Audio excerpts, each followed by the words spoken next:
Westfield Memorial Hospital provides high-quality health care to residents of Western New York, offering patients the most sophisticated medical advancements while keeping the ease and familiarity of a community hospital. Support for Chautauqua Sunrise has been provided by WRFA 107.9 FM, Jamestown's public radio station, streaming online 24/7 at WRFALP.com. Low power to the people. Meter's Restaurant, a family tradition for over 50 years in downtown Ripley, is a proud supporter of Chautauqua Sunrise. Meter's provides all-day dining, banquet services, and custom catering, specializing in pie.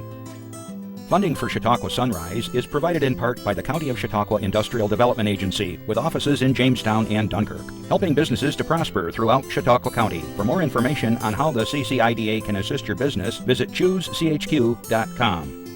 From supporting people with disabilities to enjoy great lives, to providing health care services that are available to anyone, the Resource Center has been improving our county for more than 60 years. Learn more about how the Resource Center makes a positive difference in people's lives.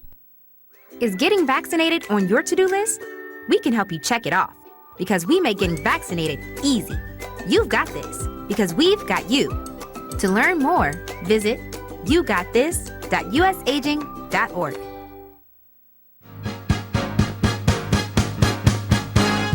From the Access Chautauqua Studios in Mayville, it's Chautauqua Sunrise. Chautauqua Sunrise is hosted by Doc Hamels and supported by the award-winning volunteers at Access Chautauqua.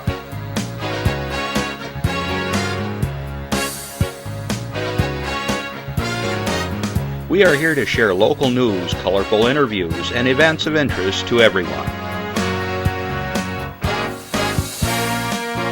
Chautauqua Sunrise is broadcast live Saturday mornings each week from 9 to 10 a.m.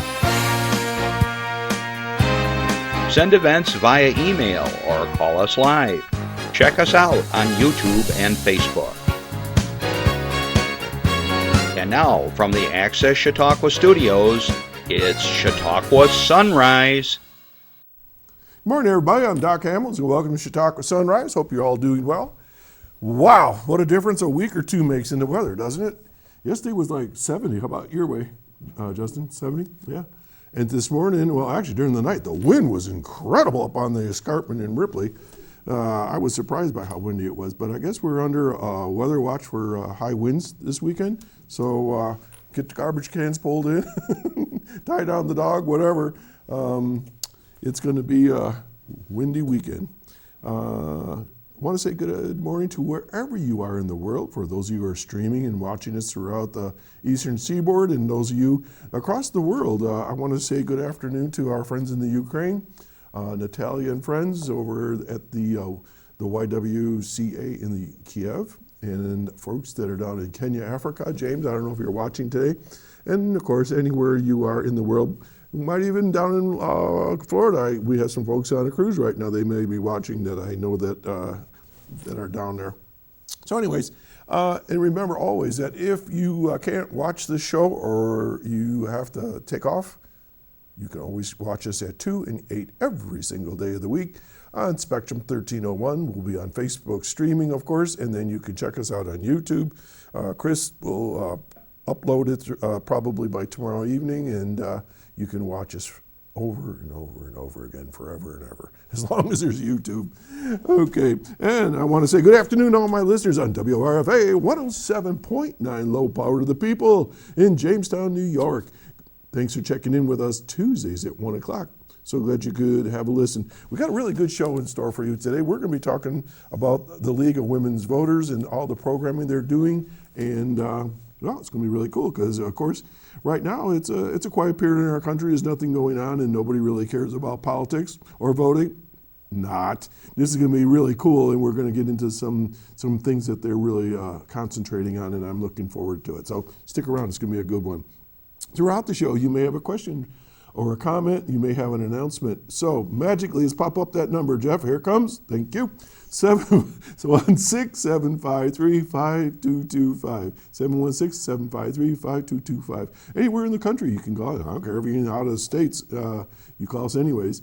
And throughout the week, if you missed the show live, because at 10 o'clock, we're done, you could email me at Chautauqua Sunrise, all one word, at gmail.com. Chautauqua Sunrise at gmail.com. And as you know, I have these announcements throughout the week, and we're happy to get your event on. So moving forward, that's what you got to do if you want to get a hold of us.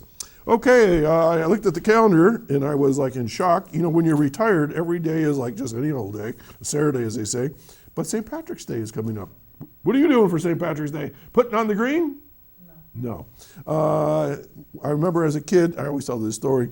My dad was Irish and my mother was Sicilian.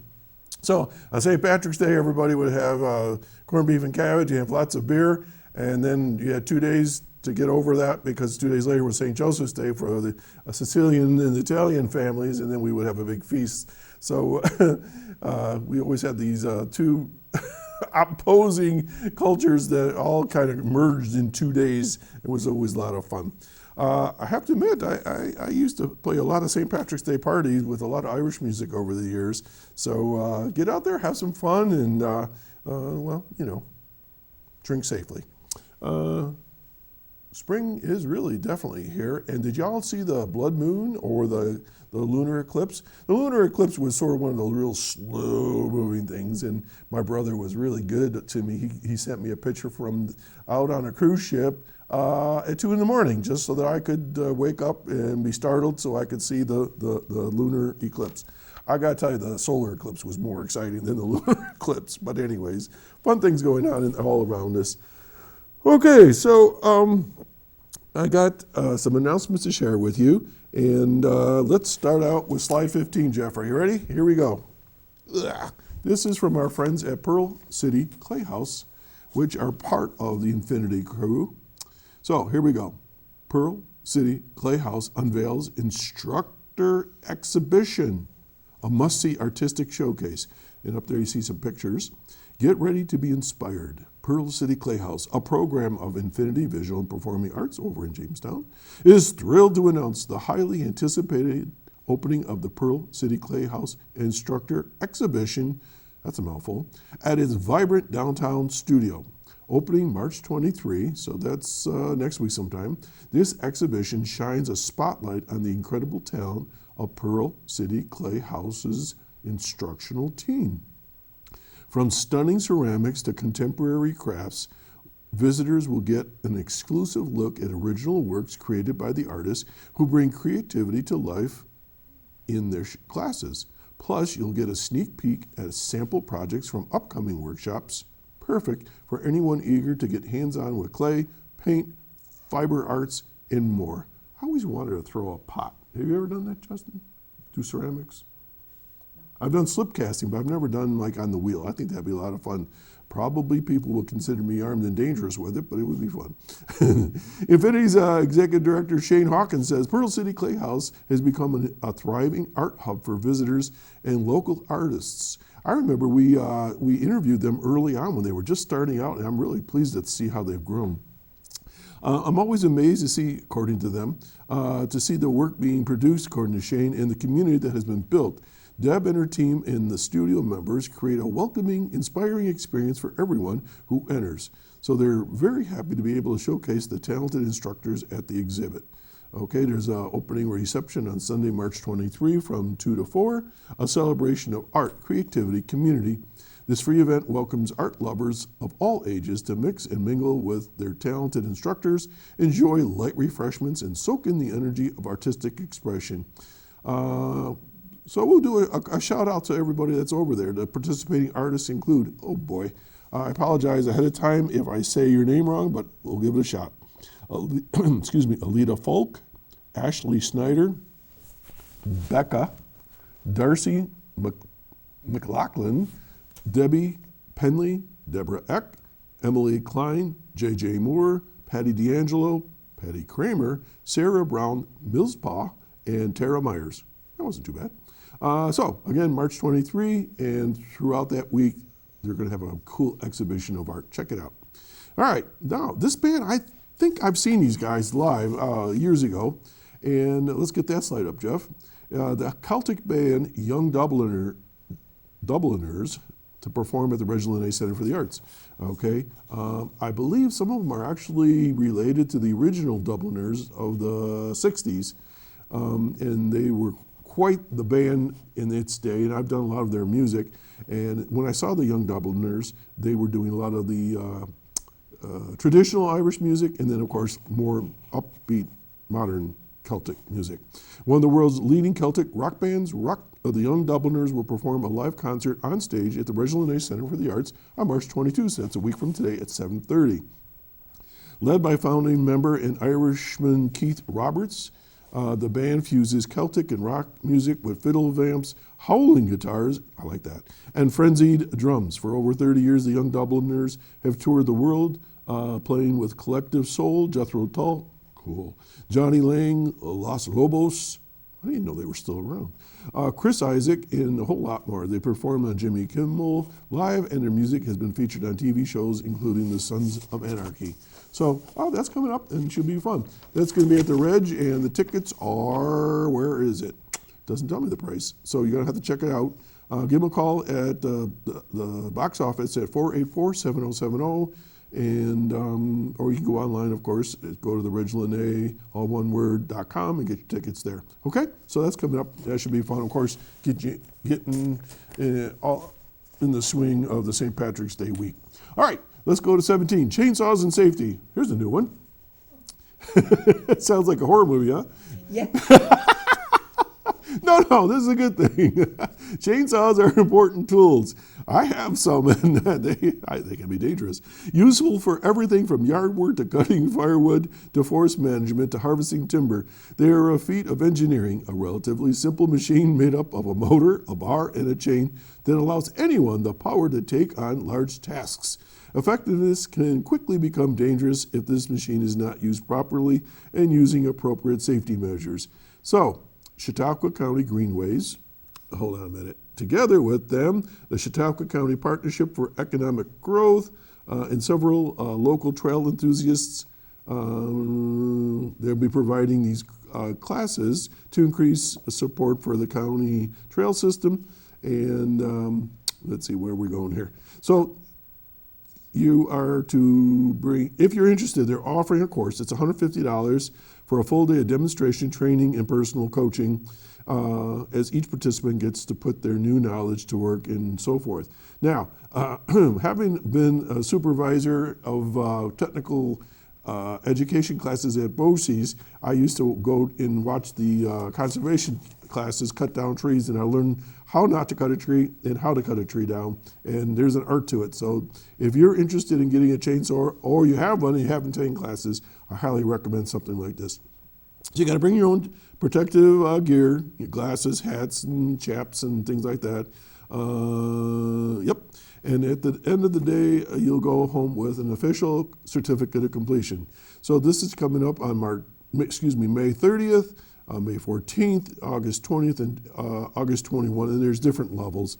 So if you're interested, give them a call at 664-9502. So 664-9502. Now, I would recommend this for young teens or older teens, anybody that's buying a chainsaw for the first time. Chainsaws can be very dangerous, and you might say, well, that's obvious. Okay, well, the other part you forget about is if you cut the tree wrong, it'll fall on you. And believe me, every once in a while you read in the newspaper where a tree has fallen down on somebody and basically killed them. So please, think about taking a safety course on chainsaw and safety. All right, Jeff, let's go to the next one. This is kind of cool. All right, the Chautauqua County Historical Society, all right, will hold its annual meeting on Saturday, April 12th, at the Lakeshore Assembly of God over in Westfield. That's right there on Route 20 as you're going towards Buffalo on the right. The annual meeting gives historical members an opportunity to learn about the organization's highlights over the past year. The event will also feature a program by Maxwell Walters, who's the curator of the Barking Museum in Fredonia, who will share details about General Lafayette's visit to Fredonia 200 years ago in 1825. The business portion of the Historical Society's annual meeting will begin at 10 a.m. when members in their president, Jason Sample, who was just on the show not long ago, provides the organization's annual report. Other trustees will offer updates on the McClurg Mansion, its exhibits, and the Historical Society's collection, among other items. Walter's presentation will start at approximately 10:45. No reservations are required, and the event is free and open to the public. Coffee and donuts will be provided. Historical members are especially encouraged to attend to participate in the election of board members and to meet the 2025 officers. Now, listen to this. Marquis de Lafayette, known as Lafayette in the U.S., was French nobleman and military officer who volunteered to join the Continental Army, led by, of course, General Washington in the American Revolutionary War. Lafayette was ultimately permitted to command Continental Army troops in the decisive siege of Yorktown in 1781, the war's final major battle that secured American independence. Okay, President James Monroe and Congress invited Lafayette to visit the U.S. in 1824 and 1825, in part to celebrate the nation's 50th anniversary back then. During the tour of the still young nation, Lafayette's travels brought him to Chautauqua County. And do you know the first place he stepped ground in? Ripley, New York. And I'm working on a project that I'll tell you more about as we get along, but I'm the town historian there, and we're working on a special event ourselves in June. So during the first week of June of 1825, Lafayette came through Chautauqua County, starting in Ripley, New York, and did a whole tour all over the place of New York State. Walters, who's going to be the presenter, has served as a curator of the Beckie Museum since 2020. He studied history and archaeology and so forth, and he will be the guest speaker. So now, if you're interested, you can give them a call at 326-2977, or you can email the Historical Society at CCHS, so that stands for Chautauqua County Historical Society, but just use the initials, CCHS at McClurgMuseum.org, or again, 326-2977, and learn all about 200 years ago here in Chautauqua County, from Ripley all the way up through Fredonia, Dunkirk, and then he hopped a boat and went to Buffalo. So we're going to take a little breathers. Don't go anywhere. We'll be right back. In Chautauqua County, election inspectors are the backbone of our democratic process. They're our friends, our neighbors, living in our communities, the very heartbeat of democracy. Without having election inspectors and the electoral process going on, we wouldn't be able to determine on who's going to be our leaders. Every election, these dedicated individuals ensure that every voice is heard and every vote is counted. Their commitment is what makes our elections fair, transparent, and authentic. I think it's important for anyone, regardless of what their political opinion is, to be able to come in and exercise their right to vote. But we need more people like them, people who are willing to step up, serve their community, and be a part of something bigger than themselves. I enjoy the day, I enjoy the people, I feel good about the process. Join us in upholding democracy. Apply now to become an election inspector. Sign up at votechautauqua.com. Here we go. Okay, and we're back. Well, and then we're gone. Am I back? I had a blackout there for a second. All right, if you're interested in being an inspector, that's really a cool job. It's a long day, but Justin and Randy, they worked at the elections, right? How long have you been doing that now, Justin? About 7 years. 7 years. So thank you for that. And you know, My first year was just a half day. okay, so and we had the what are their titles from the Board of Elections, the commissioners. Thank you. I need Justin. The commissioners of Board of Elections last year to talk about the integrity of voting in Chautauqua County, and they assured us that everything is 100% airtight. And also my Rotary Club and the Kiwanis Club out of Westfield, we go and pick up the actual results. We do a run, and I've done that a number of times now, and I can assure you everything is right where it should be, and the machines are buttoned down, and the results are doubled and tripled and everything like that. So if you're interested in being a voting inspector, it's really cool. They get together a couple times, primaries and the regular election. Sometimes they do school board elections. library elections and things like that. So we need you. So if you're interested, check it out. It pays pretty good. What is it, like $15, $16 an hour or something like that? Somewhere in that range. Okay, so enough of that. We have two representatives of the Chautauqua County League of Women Voters, and Mary Croxton and Rebecca Huber-Ross. Thanks for joining me today. Welcome. And Glad to Mary, be here. you came back, so I guess I didn't scare Yes, you a off from while before. How long ago was that? It's been a few years. I don't remember. I don't remember either. It was a while back, I think. Yeah. So how are ya? Okay. Enjoying the spring weather? It's really nice. Yeah. You got a lot of snow at your places? No, I live in Fredonia. It's Okay. mostly gone. Yeah. You get up in the hills, you know, and I know different levels there's snow. But Justin, you said Jamestown's pretty clear? Okay, good. So We don't have any snow. no snow in Jamestown. Okay, all right. So ladies, Beckie contacted me to come on the show, and I always like our guests to talk a little bit about themselves, what they did, or whatever you want to share before we get into the heart of the matter. So Mary, let's start with you, since you're a pro on here. Okay. So what did you do, or where are you from, all that sort of thing? Well, I spent most of my childhood and young adulthood in Connecticut and went to school in Ohio. And I went to school for a bachelor's and then later on got another degree in nursing, and then I worked at Brooks Hospital for many years, and then at the end of my career I worked in the school system. Oh, what'd as you do a there? School nurse. Of course. My mother always said you have no classroom management skills and you should never be a teacher. So I took her word for it. But you know what? The school nurse would, I worked with a number of them over the years, and we were like hooked to the hip, for so many reasons, and so thank you for that. I really enjoyed that job. It was a lot of social work, but I enjoyed that. That's why I said, people think you just sit in the office and check temperatures, but you're involved with children's lives, families' lives, and their welfare in many cases, and dealing with child protection and who knows all that stuff. And of course, I won't mention head lice any more than I have to, but It's not a medical condition. You just live with it. But I retired and actually went back and helped during the pandemic. Oh, but yeah, because it was a mess. I noticed. And then I, right before I retired, I joined the League of Women Voters and do a lot of volunteer work, which, with them, I'm president of the league. Oh.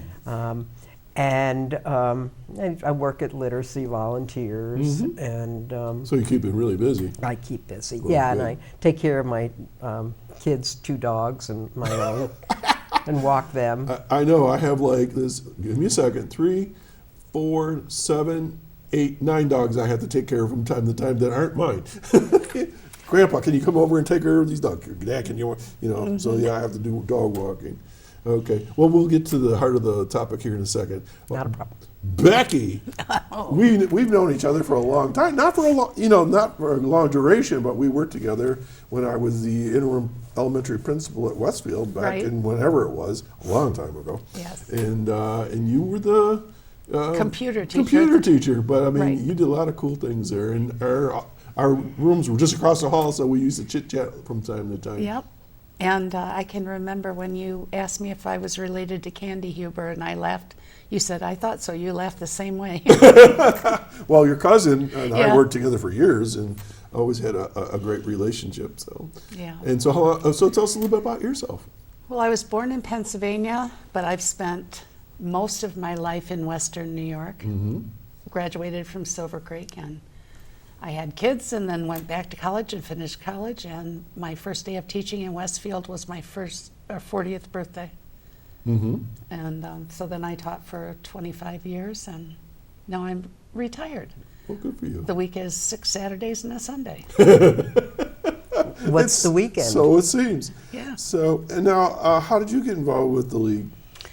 Well, now that I'm retired, I get to do things that I feel are important, and I have time for that, so. Okay, super. And I think a lot of people in retirement, they can now sit back a little bit, take a deep breath and say, what did I always want to do? And now you get to do it if you can. And Well, at my heart, I'm a history teacher. Mm-hmm. So the League of Women Voters, and I'm a poll worker too, as is Mary. And so that's. Where do you work? Wheelock. Oh, in Fredonia there, up on Route 20. Okay. And I do the school board elections. And So that ad was right up Yeah. into very familiar territory for you. And you're at Wheelock as well? Yes. Okay. Yeah. Oh, thank One you. year I was at Bosse's. Okay. But I prefer Wheelock. It's busy, Yeah. so the time goes fast. Definitely, especially last election. Well, it was a primary 2 times ago, I guess it was a primary 2 times ago. And it was a local primary, I think, and I think we went to, I don't know, Arkwright or wherever we went in South Dayton, and there was like 9 people had voted that day because it was a very small primary, but it was required. Right. And you have to be there the same amount of hours, So, Yep. well, thank you. Okay, so we talked a little bit about the League of Women Voters earlier before the show, and I was pushing my memory bank, and somehow I see women with banners and marching down streets, but those were women's suffrage and all that. Am I in the same territory here? Yeah, I was going to speak a little bit Oh, about. well, please do. Because I enjoyed history too, even though it wasn't Well, a field that I. Educate us on Okay. the League of Women Voters. I'm not, as I've aged, I'm not as spontaneous a speaker as I used to be. So I'm going to read some things. If you It's don't mind. safer that way, I have Yes, found. it's much safer. It's much safer for me. The National League of Women Voters began in 1920 as a mighty political experiment with the largest expansion of the electorate in American history, and it became a space for newly enfranchised women to share ideas, learn about elections and government, study issues vital to the nation, and develop our own leadership skills. Wait a minute, whose own? Who do you mean by your own? Women's own leaderships. Well, why did you need to have this? Why need? Well, as I elaborate further, you'll get. Because before that, you didn't have any right, of that. right. That's where I was going with this. This I was see. something brand new to women. Oh yeah, and it was half the population got to vote. That's why. Well, not really, and I'll go into that too. But I'm still always in shock when I hear this story. So please continue. Okay. The League of Women Voters believes that women's history matters and should not be erased. From our nation's founding until 1920, women were generally shunned from American politics and virtually invisible in our democracy. Laws and policies ensured that we were largely not seen and not heard. The founding of the League of Women Voters by the very suffragists who fought for the passage of the 19th Amendment is an important part of women's history in this nation, and that history should never be erased. Since our country was founded, women have suffered discrimination, faced challenges in making their voices heard due to our gender identities, sexuality, race, income, level, age, first language, and more. This history is ongoing. Consequences don't just disappear with the passage of various voting rights acts. There are the injustices our country was built upon. Their impact lies in the nooks and crannies of our present day reality. Reshaping that reality requires a steady drumbeat of declaring that women, all women, are important members of our democracy, and our priorities and perspectives must be heard and addressed. Women are an incredibly powerful portion of the electorate, and candidates and government officials at every level should remember that. After the passage of the 19th Amendment, women of color face substantial barriers to voting. Sadly, the history of discrimination is just not part of the American history, but also the League's history. Early League leaders, mainly the suffragists, were not welcoming to women of color and poor women. And we acknowledge and continue to learn from that part of our history. I know we only have a certain amount of time. You got and we have lots of time. Okay. We are Over a century good. of our founding and the passage of the 19th Amendment that granted women the right to vote, some people question why the League of Women Voters keeps the word women in their name. Okay. Why continue to focus on just half of the voting population? Doesn't the League serve all voters, welcome members of all gender identities, and want everyone to participate in democracy? Doesn't the League include men membership? If so, why do women need to stay front and center in the organization? These statements are all true. We do have men as members and, accept everybody as members. Yet, to me, no more than ever, it's clear that women is an essential part of our name and always will be. Women must remain persistent in our fight for equality and respect in a world we contribute to in a multitude of ways. Our name is the heart of that mighty political experiment. It reinforces that the organization is a safe place for women to seek and exercise power, that we deeply understand the issues women face, and that we are prepared to defend our rights through advocacy, activism, and at the ballot box. By championing women's voters, we aren't diminishing the importance of individuals who identify differently. We are reinforcing that women also deserve a voice in our elections. Women have been underrepresented in government. In the last election, the number of women actually went down from Senate, 25 women, the representatives, 150 women.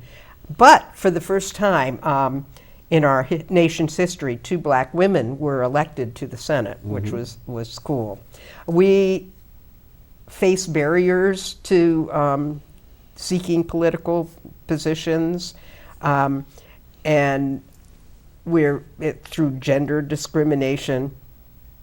We don't get a lot of support from party leaders, and family vote responsibilities also play a part of it. Wow. Wow. The little Lots to thesis talk there. about there. I was going to say, yeah, We're going to open up some of those topics. So the first thing that really jumps out to me was barriers. You used it a couple times in there. So what are the barriers to women voters, women leaders in today's world? I mean, this is 2025. This isn't 1920. We're 5 years later. it still exists, though. Like how? Why does it exist? I think well, however you want to explain attitudes are difficult to change. Whose attitudes? Men's. Men who have been responsible for government activities.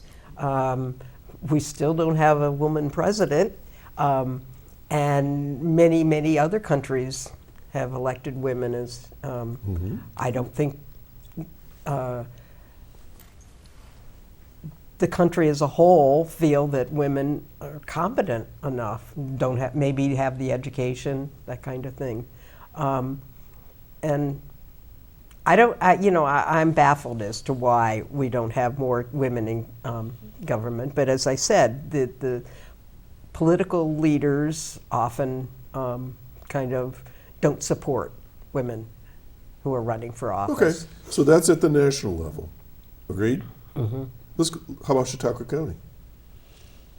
We've got mayor in Jamestown, mayor in Dunkirk. Ripley Town Supervisor's female. I think in Mina. Other places, I'm thinking Sherman, right? So locally, we seem to be doing a little better in that area. I would County imagine legislatures, no. That I don't know. I we lost track. only a few. Sue Parker just left. Yes, Right. yes. I don't even know. And a man replaced her. Okay. Yeah, so, yeah. We have a congressman that are male. Kathy Young represented us for a long time, Yes. but now she's gone. right. Um, I think that in the cities and towns, like Lori Chaby is the town supervisor, people know you personally. They see you at Meter's Restaurant or go to church with you or something, so it might be more palatable for people to elect a woman because they personally know them. But I think when you get into larger groups, and certainly the nation, there isn't that connection, and some of the old hang-ups, for lack of a better word, kind of enter in there. Okay. We have a female governor. We have a female U.S. senator. I'm just talking genders here. I'm just talking out loud. So we've made some strides in New York State and Chautauqua County. But once you get out of this, and we're considered a blue state, so I think that may have something little to do with it. Perhaps a little bit more open-minded. Not open-minded, open. I don't think open-minded isn't the right term. Open. I think we're open to more diversity, but still it's pretty tight though, right? Yeah. So from a woman's point of view, what's the problem? I mean, you've listed attitudes, but why the attitude? Why the problem? I mean, do men actually think they're better than women? I mean, I say that kind of like naively because at my house, we're on equal ground. I mean, my daughter, I've raised her, you know, don't ever let anybody get in your way, you know, just be you, that sort of thing.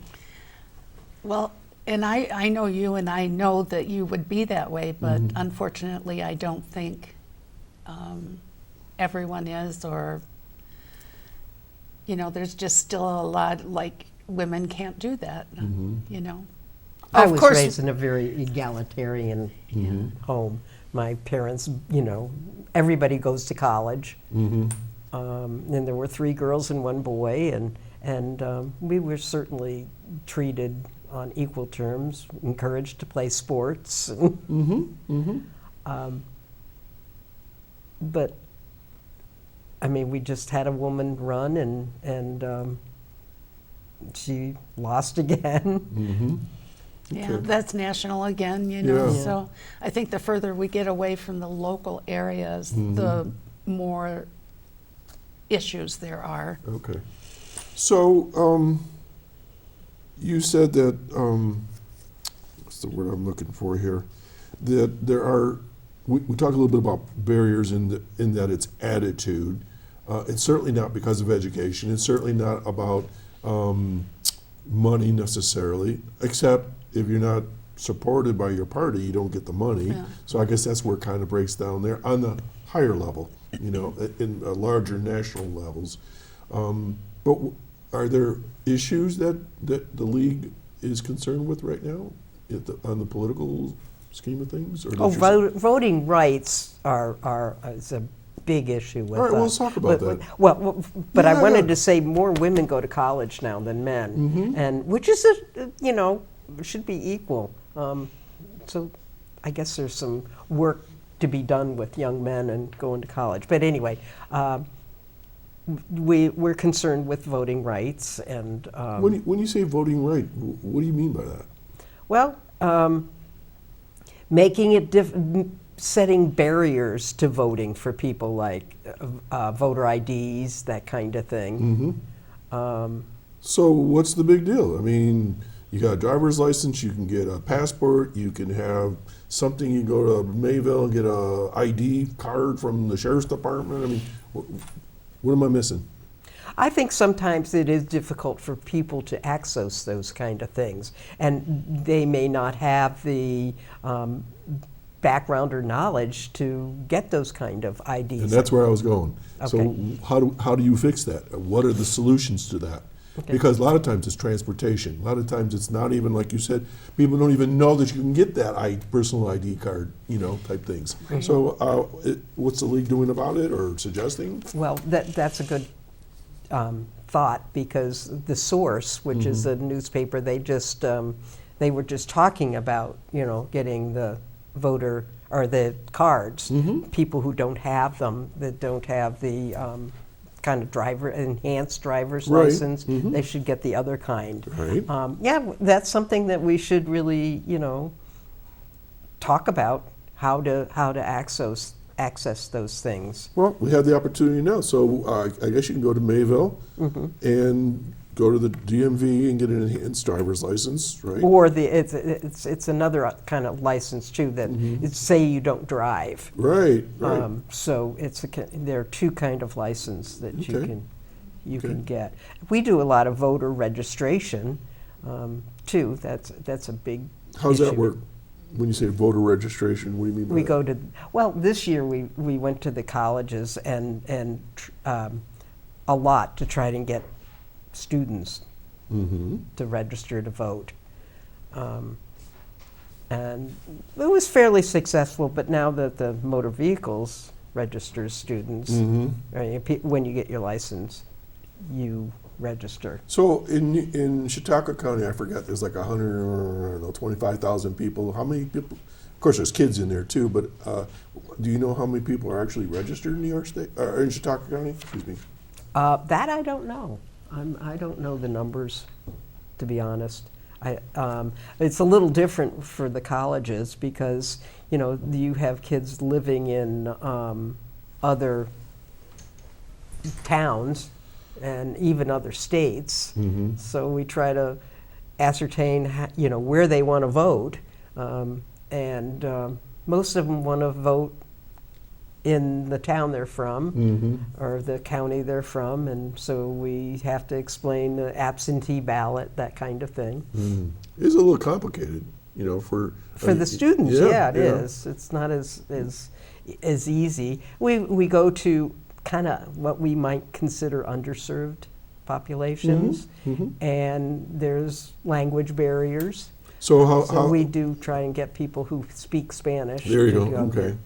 So if somebody's watching right now and they know of some folks that would like to register, is there a way of contacting the league to get some help? Yeah, we get people saying, well, there's a food pantry, and we've just been asked to come to the food pantry. They have 50, 60 people come. No, which one is that? The one at Fredonia Presbyterian Church. Okay, because there's like 10 of them in the county. Yeah. And they ask us to have a table there for registering voters. Okay. And we work through the American Democracy Project with students. And we'll go to farm festivals, that kind of thing. And typically, we don't get a lot of people registering, but but you're there. But we're out there, I guess. You just keep chipping away at it. Okay. There's a question that just came through. Sure. And I'm going to throw this to Becky to start with. It says, I think this would be thinking in terms of maybe a higher end political office, perhaps. It says you don't have the training. So people aren't going to vote for you. So how do you get experience and training? How would you become a state senator? How would you become a congresswoman or congressman when you have no political experience, whatever that means? So how does that work? I mean, if there's people that are aspiring politicians from the league perspective, how do you help them? I would think you'd start locally and maybe run for a village trustee or something, again, where people know you, and get some experience there and work your way up. I imagine most of them have done that. Right. I think to speak to that question is exactly right. Get on a school board. Become be a town trustee. Like I've been a town councilman and things like that. Right. You know, and then you can go to the county level. You can become a county legislator, and then once you're a known entity and you still want to go at it, but money is always an issue. It is, definitely. You know, somebody once told me how much it was going to cost to run for county legislator. I ran for a county legislator one time. Didn't end up well. But it was a lot of money. People expected you spend a lot of money on these things. And so if you don't have the deep pockets, sometimes that's a barrier for anybody, really, men and women. And then, of course, you go into the big pool to go to Congress or Albany and things. But, you know, look at, some of our people in Albany, they kind of did that. They were legislators or trustees or whatever, and they worked their way through. But you got to kind of start young, because it takes a while to get through all those different steps, wouldn't you think? I would think so. Okay. Yeah. So, okay. So then you're working to get people registered. And here's a little interesting comment that I've heard from somebody. I don't want to be on either party. I want to be independent. So they mark down independent, and then they don't understand why they can't vote in the primary. Can you speak to that? Well, that's interesting because that was one of the topics that we were going to talk about. All right, go for it. I have that thing about me that I can do okay. that. The league has a study process, and this particular study was adopted. We're looking at through the New York State Board. It's ranked choice voting and nonpartisan primary systems. We're looking to adopt those two positions, and then when and if they ever come to fruition, that we're voting on doing, nonpartisan primaries and ranked choice voting, we have a position on it. So we're actually meeting in April to vote whether we want to adopt these particular stances. I'll just read this. The League of Women Voters of New York supports changing from a closed partisan primary system to a primary system, including a nonpartisan primary system that allows all registered voters to participate regardless of party affiliation. I just heard some political leaders go, poosh. Right, who knows if this will ever come to fruition? But in some some states have this. Oh yeah, absolutely. So this is like necessarily a new idea. Oh, absolutely. So let me stop you then. So regardless of what your affiliation is politically, you could vote in a general primary for either party. Right. And I just got an updated piece of information for you. There's 80,000 registered voters in Chautauqua County. Okay. So that's from my team, my research team who just told me that. Excellent. So keep going, Mary. Okay. Another positive aspect about this is that it will improve voter choice and participation while shifting important elections to November. So you'll get, saving money. You'll have these elections in November, but it has to be in combination with ranked choice voting. So it's a kind of a complex. Yeah, it is. It's kind of a complex scenario there, but we're supporting both of them together. All right. So I understand if you have here are all the candidates for XYZ position, and everybody gets to vote in the primary to move two people ahead. But what's the ranking one? How's that work? You rank the candidates? Well, actually, my friend who's a mathematician, and I asked her to write something simple about how ranked choice voting works. So you're ready. Prepare for that question. Okay, go for it. Imagine an election with candidates A, B, and C, where candidates A and B are somewhat similar, and candidate C is very different. And no candidate gets a majority of the votes. Suppose the majority of voters have views similar to A and B, but C gets the most votes. A majority of voters would be okay with A and B, but not C. In our plurality system, C wins a majority of the votes, and the majority of voters are unhappy. With ranked choice voting, all voters would rank A, B, and C. The candidate with the fewest votes is eliminated, and voters choose that candidate now have their second choice recorded as their vote. In this scenario, either A or B wins, and the majority voters are happier with the choice. Often we are told not to vote for a third-party candidate. This argument against third-party candidates is that they will split the vote of the candidate they are most familiar to, and the other candidate will win. After elections with ranked choice voting, the candidate with the fewest votes is eliminated. Any ballot with the eliminated candidate as their first choice will now use their second choice as their vote. Then the winner is the first or second choice of the majority of voters. So that's kind of, I know it's kind of complex, but that's basically how the ranked choice voting would work. And in conjunction with having a nonpartisan primary in November, you would get more voters participating. Yeah, because it'd be an interesting aspect to it all. I got a question that just popped up. These things come in as we're having our show. Okay, I'll try the best to explain this. How would all these extra races affect the size of the ballot? Smaller text, more pages, and so on. Would it change things drastically? I have not, New York City does ranked choice voting. Okay.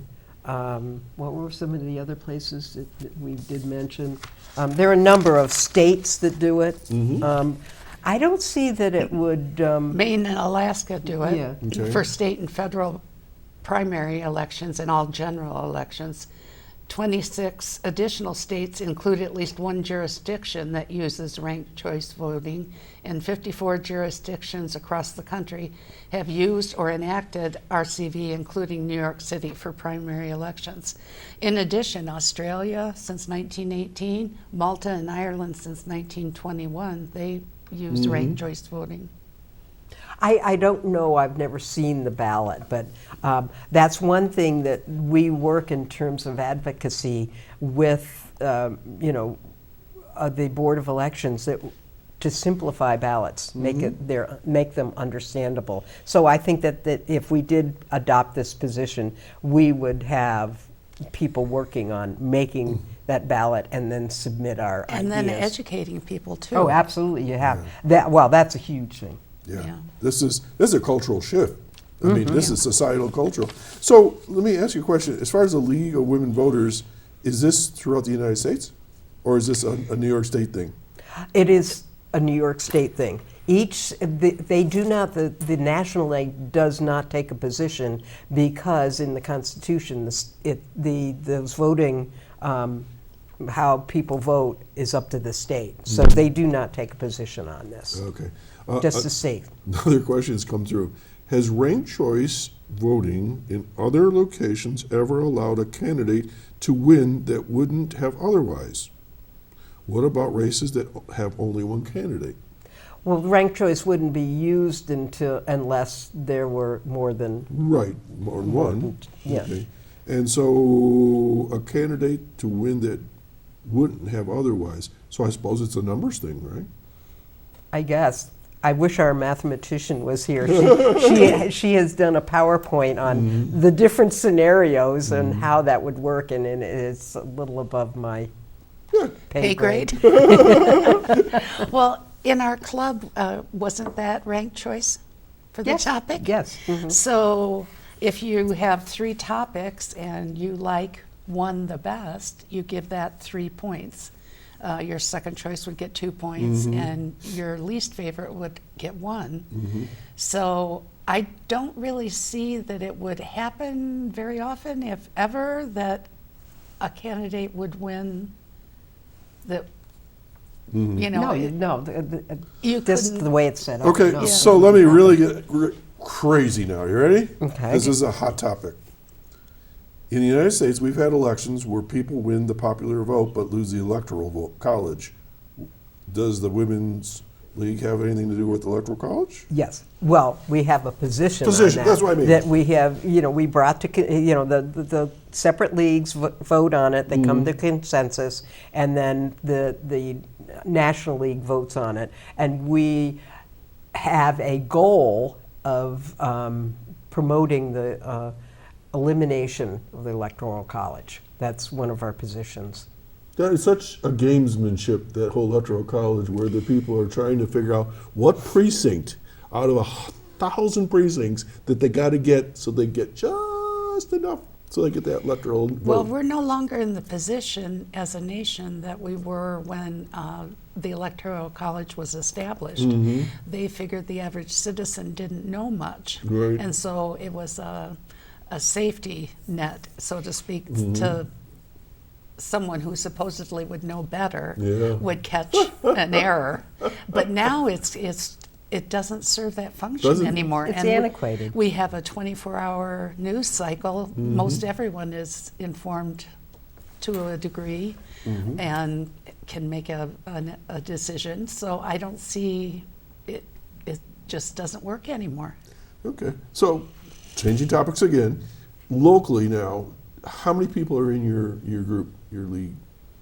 We're just doing a new membership drive, and it's Aren't a you glad I brought that up? whole new system. Okay. And to join the league, Mm-hmm. let me give the correct place to go, and it's through the National League now Mm-hmm. that the membership is. This one didn't get.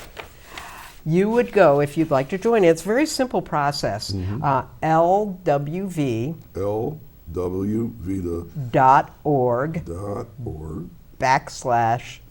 /join. Join. And it's a very, What is LWV? League of Women Voters. Oh, okay. It looks funny when you have just the letters. Okay, League Okay. of Women's Voters, yeah, .org. That's it, LWV. And we asked for membership can go from $20 to $75. There's no more family household memberships. So if, It's all individual. my husband wants to join with me, he can pay the 75 or he can pay the What's the difference? 20. Well, we make less money as an No, organization. I mean, is Oh, what's the difference? It used to be a set rate for households. okay. So So it's up to the individual. yes. Okay, so Yeah, you can pay as little as 20, Yeah. and you ask for 75. 75, All right, a lot of and you can organizations. pay more, obviously. Obviously. If, So what do you do with the money? a People lot wanna of know these- advocacy. Okay. A lot of Transportation, getting literature out. Yes, we pay a director in New York State Mm-hmm. and a fiscal manager, and so that's part of it. And then each league, like Chautauqua County, we have expenses, not a lot, but for signs Certainly. but we're all volunteers. No, So how many nobody's members do you paid. have locally? Right now, well, we were up to 80. Oh, that's pretty decent. But the membership drive isn't over yet, so Mm-hmm. I don't know exactly. Okay, so somebody watching right now locally, they just go here and sign up? Or Yes. do you have And a... you choose whether you want to go to Chautauqua County. Oh, or there's you a want- there's a list yeah, by or county. you can sign up for the Rochester League if you wanted, but Gotcha. that would be strange. I know this seems hard to believe, but we have a minute and a half left. And you were worried about filling up time. Oh. So I'm going to go to Becky, and anything you want to wrap up with? I don't know. We've generally. I had a whole thing to read, but we've talked about ranked choice voting, and I don't know. My personal opinion is that it would be a better way to handle things, and the nonpartisan primaries. I mean, I was not registered with the two most Yeah. prominent parties for many, many years. Right. But I wanted to work at the polls, so you had to be. That's right. You had to choose one or the other. Choose wisely. I guess they're changing. They're going to try to change that so you don't have to be a member of Okay. a party. Well, that would kind of go along with what we're discussing here. Okay. And Mary, half a minute left. Anything you want to tell people? We do have that program that Becky Oh, is in, yes. on where it will be at the Unitarian Church in Fredonia, and it's we're discussing immigration. We have an immigration lawyer, What is it? and I have to look. Where is it? Is it this month? It's in April. Okay, April what? April 15th. It's called The Immigrant Journey, Overcoming Obstacles and Building a Future in the United States. At the Unitarian Church in Fredonia. What time? 6:30 to 8:30. Is it any cost? No. Okay. We have officially run out of time. Okay, Feel free to contact me and come back again. How's that sound? great. Should we leave this with him for these things? Okay, Yeah, folks, yeah, you've been well, watching 'cause- Chautauqua Sunrise, and we're just scratching the surface here with the League of Women's Voters. I want to thank Becky and Mary for joining me today, and I hope you all learned something. I did. I always do. So good luck to your endeavors and your positions, and keep up the good work. Thank you. All right, take care. Well, enjoy the spring weather. I guess we're supposed to have an okay week of weather coming up. We'll see you all next week. I'm Doc Hamels signing off. Take care. Bye-bye.